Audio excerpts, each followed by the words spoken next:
Ravi de vous retrouver sur cette antenne. C'est parti pour cette édition du soir. Les titres. Dette et gestion des finances publiques, le ministère des Finances et du Budget rassure, selon Cheikh Diba, ceux qui entretiennent une certaine polémique n'ont aucune connaissance sur les finances publiques, mais notamment la dette du Sénégal pour ce qui est des obligations. Donc, Cheikh Diba rassure l'opinion nationale. Plus de 300 000 candidats ont planché sur les épreuves du CFE et de l'entrée en 6e. L'examen se déroule sur l'étendue du territoire national à Matam. Toutes les dispositions ont été prises pour un bon déroulement des épreuves. Ziguinchor, les acteurs de la filière anacarde ont protesté ce matin au port de la capitale du Sud pour dire non à la taxe excessive appliquée par la douane. Ils ont arrêté toute leur activité. Voilà pour les titres. Le développement, c'est dans une poignée de secondes.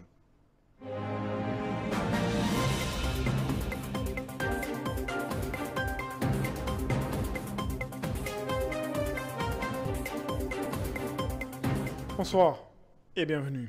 Gestion des finances publiques, le ministre des Finances et du Budget rassure les citoyens. Selon Cheikh Diba, le débat sur la dette et les emprunts obligataires est un faux débat. Le Sénégal est en train de réaliser de bonnes performances. Selon lui, il n'y a pas de lieu de s'alarmer. Cheikh Diba s'exprimait d'ailleurs en marge de l'inauguration de la direction de contrôle des finances de Ziguinchor. Il est ici au micro d'Hassan Ba et de Daoud Samb. Sur la situation relative à la dette, nous avons vu circuler dernièrement des chiffres et interprétations erronées évoquant une dette cumulée sur 2024-2025 ou une prétendue utilisation inappropriée des ressources de l'État. À ce sujet, je tiens à préciser trois choses. Que le gouvernement conduit une politique d'endettement responsable, cohérente et conforme à nos engagements internationaux. Deuxièmement, que les ressources mobilisées servent prioritairement à soutenir l'investissement productif, au développement des infrastructures et à la transformation de notre économie, conformément aux priorités de l'agenda national de transformation. Et enfin, en toutes circonstances, le gouvernement agit avec responsabilité et transparence pour préserver la soutenabilité de la dette et la confiance de nos partenaires techniques et financiers. Cette approche s'inscrit dans un cadre de gestion des risques avec pour objectif constant de renforcer la résilience de notre économie.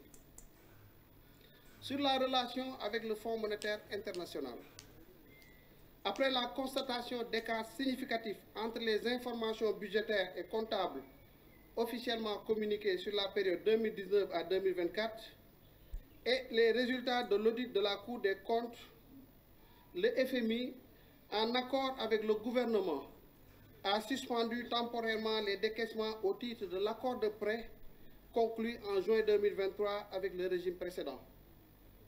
Cette suspension vise à permettre une évaluation approfondie des causes et de la portée de la communication d'informations budgétaires et comptables inexactes. Les deux parties ont convenu d'entamer par la suite des négociations en faveur d'un nouveau programme sur la base de la situation réelle des finances publiques ressortie du rapport de la Cour des comptes. Ce nouveau programme économique et financier, élaboré à l'initiative de l'État du Sénégal à partir de la vision Sénégal 2050, du Master Plan et de la Stratégie nationale de développement, qui est le programme quinquennal de l'agenda national de transformation, vise à restaurer la crédibilité de la gouvernance financière publique. Ce programme devra remédier aux causes profondes des insuffisances de la gestion budgétaire et comptable relevées dans le rapport de la Cour des comptes. Sur la situation 44e session du Conseil national du crédit, une rencontre stratégique axée sur le système bancaire et de la microfinance. Au menu des échanges, le financement du secteur horticole et la mise en œuvre du système de récépissé d'entrepôt pour soutenir le crédit agricole. C'est un contrat du signé Elisabeth Grastine et Moussa Dia. Le directeur de cabinet du ministre des Finances et du Budget est revenu sur la situation du système bancaire et de la microfinance à la date de fin mars 2025. Les banques du Sénégal ont enregistré à fin décembre 2024 un résultat provisoire excédentaire de 205,4 milliards, soit une progression de 27,9% par rapport à l'année précédente. Les encours de crédit des banques ont progressé de 7,6% en glissement annuel pour s'établir à 7 814 milliards à fin mars 2025. La qualité du portefeuille de crédit des banques s'est légèrement dégradée. Le taux de créance en souffrance nette des provisions ressortant à 4,2% à fin mars 2025 contre 3,4% un an auparavant. Selon lui, les banques sont globalement en conformité avec les normes fixées. Au plan prudentiel, les banques sont également en conformité par rapport aux normes fixées avec un ratio de solvabilité moyen s'élevant à 14,4% à fin mars 2025 contre une norme communautaire de 11,5%. Concernant le secteur de la microfinance, l'encours des crédits distribués aux sociétaires et clients a progressé de 4,5% en glissement annuel en s'établissant à 793 milliards à fin mars 2025. Le taux brut de dégradation s'est établi à 8% en mars 2025 contre 5,4% un an plus tôt. Il a également exprimé sa pleine satisfaction quant aux thématiques abordées lors de cette 44e session du Conseil national du crédit. La présente session du Conseil national du crédit abordera les dernières décisions prises par le comité monétaire de la BCEAO à l'issue de sa réunion tenue le 4 juin 2025, qui a décidé notamment de baisser de 25 points de base, donc passant de 3,5% à 3,25%, le taux directeur auquel la Banque centrale prête ses ressources aux banques.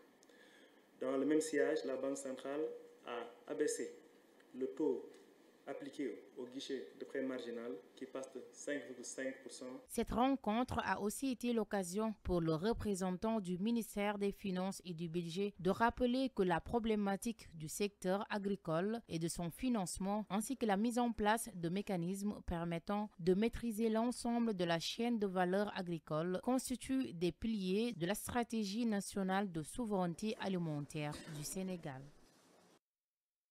Elisabeth Grastine, le Sénégal accueille un forum consacré à la souveraineté économique et le droit international de l'investissement. Objectif échanger sur des solutions pour mieux défendre les intérêts nationaux. Les experts vont d'ailleurs réfléchir sur les voies et moyens de l'attente à la souveraineté. Satou Diba et cher Ahmed Tidiane Diouf. Le Sénégal accueille un important forum sur la souveraineté économique et le droit international de l'investissement. Ce forum a réuni experts, juristes, responsables politiques, universitaires et acteurs du secteur privé dans le but d'examiner les défis et opportunités qu'offre le cadre juridique international en matière d'investissement pour un développement économique souverain et durable. Recevoir des institutions à travers devant les juridictions internationales et à devoir payer des sommes extrêmement importantes. On a vu le Nigeria qui a été condamné à payer 10 milliards de dollars, ce qui est quand même absolument astronomique. Donc pour éviter ces situations, aujourd'hui, il faut revisiter le code des investissements, il faut revisiter les traités bilatéraux d'investissement, il faut revisiter un certain nombre d'instruments. Et on a un modèle qui s'appelle le code panafricain des investissements. Ça c'est d'une part. On a également la ZLECAf, c'est la zone de libre-échange, la zone continentale de libre-échange, qui également contient un protocole, qu'on appelle protocole sur l'investissement, qui reprend les mêmes dispositions que le CPAI, le code panafricain des investissements, et qui promeut justement cet équilibre entre les droits des États africains et les droits des investisseurs. Pour le directeur du programme de la CIP, les États africains et en particulier le Sénégal se laissent trop souvent entraîner dans la conclusion d'accords d'investissement sans une évaluation approfondie de leurs implications à long terme sur la souveraineté économique nationale. Il ne faut plus que nos États se laissent aller à conclure des accords sur lesquels ils n'ont aucune maîtrise. C'est ce qui a amené que ces États ont été condamnés pour la plupart à des sommes extrêmement importantes. Aujourd'hui, il y a ce qu'on appelle les traités bilatéraux de la nouvelle génération. Je pense que le Sénégal va devoir réviser ces traités bilatéraux d'investissement existants de manière à pouvoir retrouver cet équilibre auquel j'ai fait allusion tout à l'heure. 2 sous-thèmes et 3 panels ont été abordés à cet important forum de souveraineté économique et droit international de l'investissement qui a permis de tirer la sonnette d'alarme sur les limites des cadres actuels tout en appelant à une réforme ambitieuse du droit international de l'investissement qui tienne compte des priorités de développement des États africains. Au regard de tous ces enjeux. Je le disais en titre, top départ pour l'examen du CFA. Matam, 10 944 candidats se sont penchés sur les épreuves. Les autorités administratives ont fait le tour de certains centres d'examen à Matam, à Ourossogui et à Tchakon. Le chef de l'exécutif régional et l'inspecteur d'académie saluent la bonne organisation de l'examen dans la région.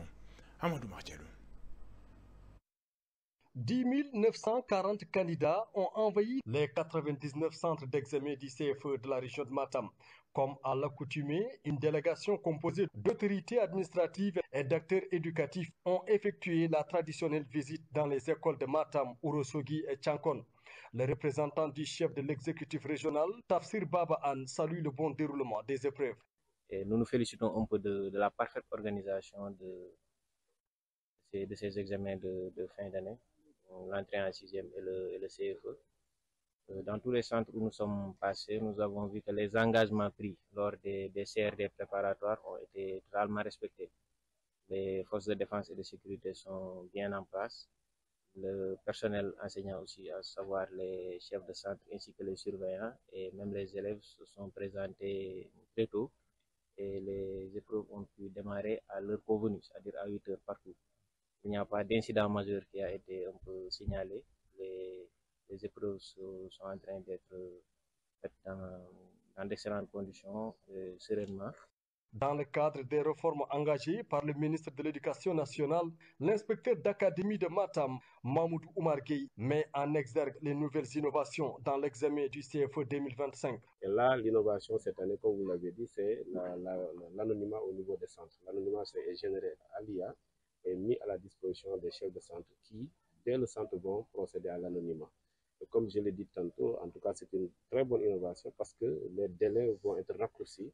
Et là, ça va nous permettre très rapidement parce que n'oublions pas que les enfants vivent en stress dans l'attente des résultats. Les parents vivent le stress. Et pour de réduire ce stress-là, le dispositif a été mis en place de digitalisation qui va permettre très rapidement, quelques jours après la fin de l'examen, de pouvoir sortir les résultats et de connaître qui de droit les résultats de l'examen du CFE de l'entrée.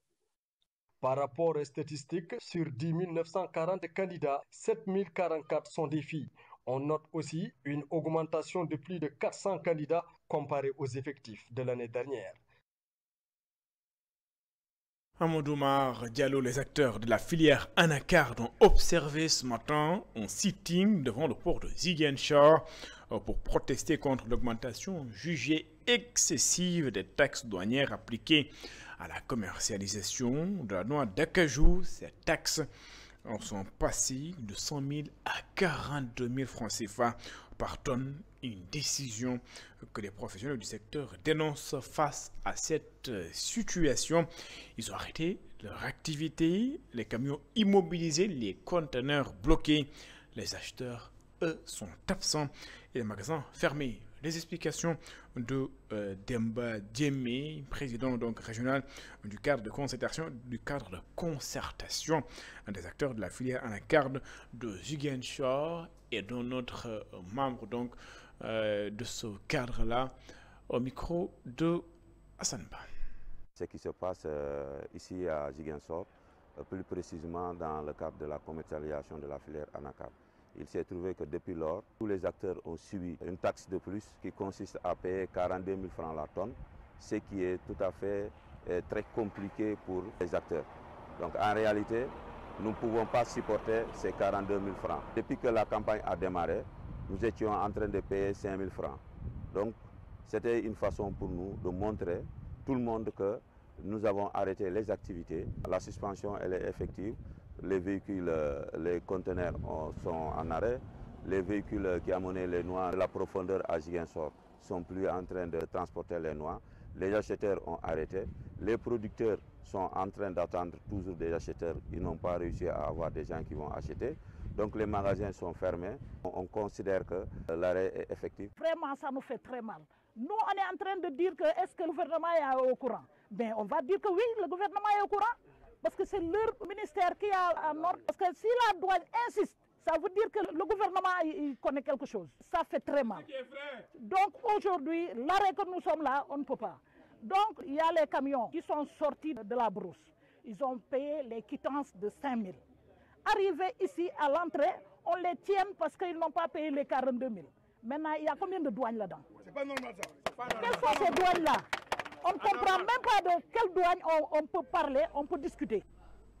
La transition énergétique juste, quelle gouvernance du GRTP voulons-nous bâtir ensemble? Et c'est la thématique de la table ronde initiée par Natural Resource Governance Institute en collaboration avec ACF, Oxfam, Natural Justice. C'est pour réfléchir sur une transition énergétique plus inclusive, transparente et équitable au Sénégal. Ndeya Defal et Mafalfal nous en disent plus. En partenariat inscrivant dans le cadre d'une transition énergétique juste et inclusive, JETP a été signé au Sénégal comme 4e pays après l'Indonésie, le Vietnam et l'Afrique du Sud, selon la directrice de Natural Resource Governance Institute NRGI au Sénégal. Il s'agit d'un enjeu climatique d'une part, mais également d'un enjeu de responsabilité climatique en plus, parce qu'en fait, avec les changements climatiques, il y a des transitions qui continuent de s'opérer à travers le monde pour pouvoir développer des mécanismes qui permettraient d'abandonner de manière progressive les énergies fossiles vers, par exemple, les énergies beaucoup plus responsables.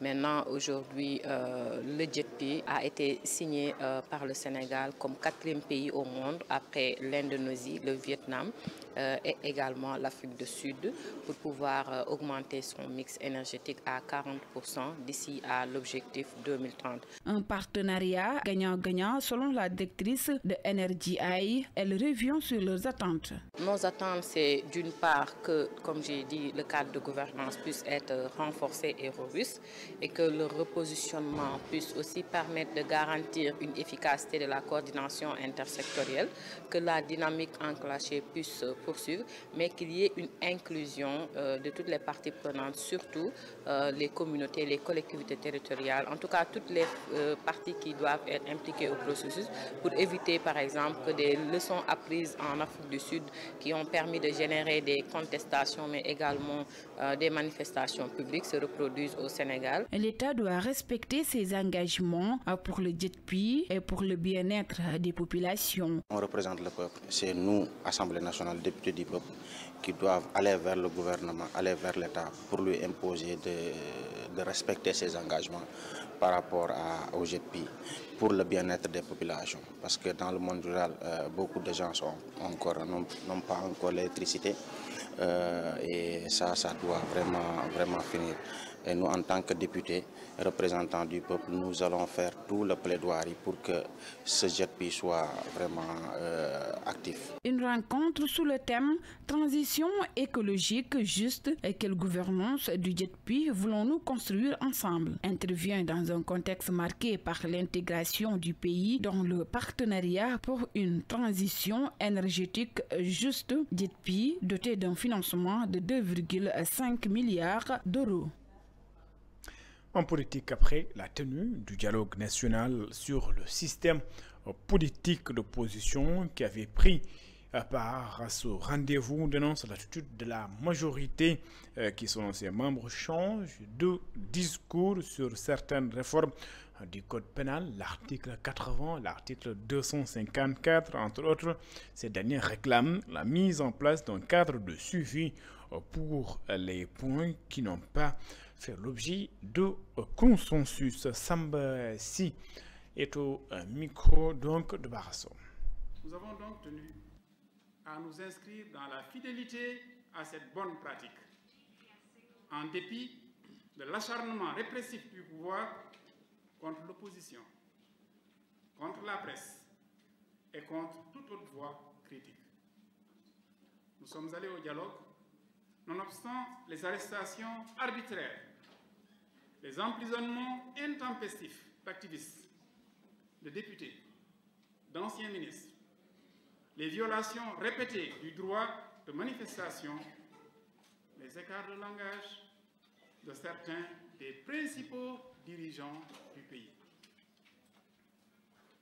Nous n'avons même pas été découragés par le rejet de nos amendements au terme de référence visant principalement à inscrire à l'ordre du jour les difficultés sociales, économiques et financières qui interpellent l'État et les populations. Et donc, la dernière sortie de nos partenaires du Fonds monétaire international atteste et de l'étendue et de la gravité.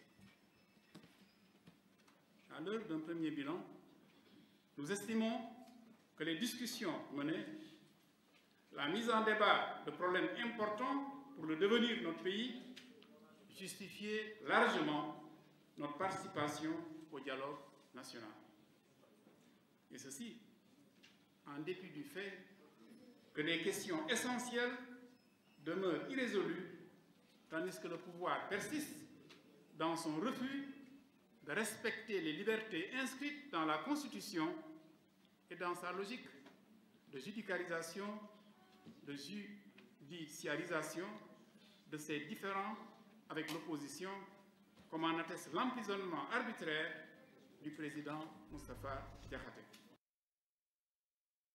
Les affaires religieuses a reçu donc les prédicateurs et animateurs religieux qui interviennent dans les médias. Jim Momar Dramé invite ces derniers à faire des prêches qui ne sapent pas la cohésion nationale. Selon lui, les discours doivent être fédérateurs, responsables et instructifs. Jim Momar Dramé, directeur des affaires religieuses, que je vous propose d'écouter.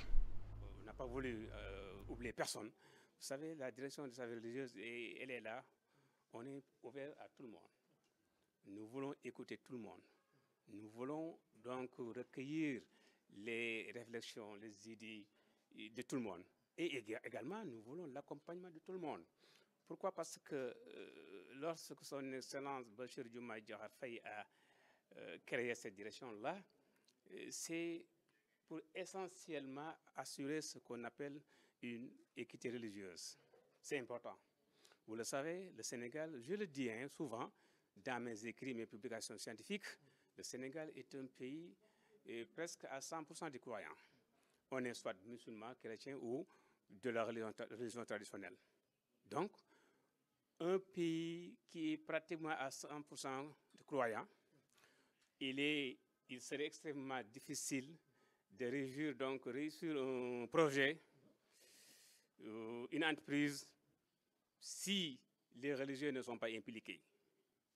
Vous savez, et lorsqu'on parle des religieux, il y a donc les confréries, il y a As-Courant islamique, mais également ceux qui sont là comme prédicateurs, comme imams, comme animateurs dans les médias. Sont des porteurs d'opinion, sont des relais par rapport au travail que l'on fait. Donc, pour moi, il est impératif donc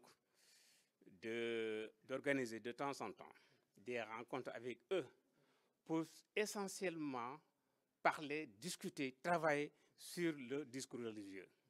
Il faut un discours religieux fédérateur, un discours religieux donc responsable, un discours religieux qui enseigne, qui éduque, qui forme, qui socialise et qui humanise.